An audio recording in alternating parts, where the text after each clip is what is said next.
हा, मी भंते गौतम रत्न थेरो, बुद्धभूमी फाउंडेशनचे संचालक या ठिकाणी बऱ्याच भिक्खू संघासहित आम्ही वास्तव्यात असून या भूमीला आम्ही नैसर्गिकरित्या विपश्यनासाठी, धम्मकार्यासाठी, सार्वजनिक कार्यासाठी आम्ही सुरक्षित करून ठेवलेला आहे.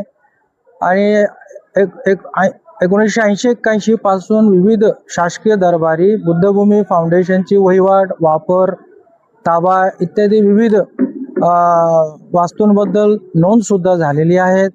आणि या सर्व गोष्टी चालू असताना त्यामध्ये चुकीच्या प्रकारे महानगरपालिकेने TDR व्यवहार करून त्यांच्या नावावर बेकायदेशीररित्या नोंद करून घेतले असले तरी त्यानंतर सुद्धा यांनी उड्डाणपूल बनवताना जे काय शासकीय प्रोसिजर आहे, कायद्याला अनुसरून त्यांनी आम्हाला रीतसर नोटीस देऊन, संयुक्त पंचनामा, मोजणी करून, त्यानंतर भूसंपादन कायदा जो 2013 आहे त्यानुसार त्यांनी कारवाई करून महापालिकेने दक्षता घेत नसल्यामुळे मधल्या काळामध्ये मागासवर्गीय आयोगाने यामध्ये दखल देऊन सुनावणी घेऊन त्यांनी सुद्धा आदेश पारित केलेला आहे.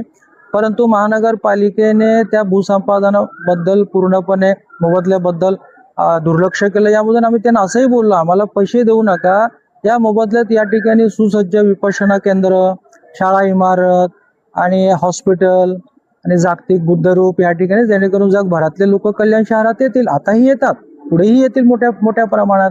तरीही त्यांनी दुर्लक्ष करून वेळोवेळी पोलीस बळाचा वापर केलेला आहे. आणि हल्ली 30 तारखेलाही त्यांनी पोलीस बळ लावून, मोठ्या प्रमाणात खाजगी लोक लावून या ठिकाणी बेकायदेशीरित्या, कारण MRTP कायदा सेक्शन 53 मध्ये सुद्धा नमूद आहे, त्यांना अगोदर सुनावणी घेऊन अनधिकृत घोषित करायचे असतात.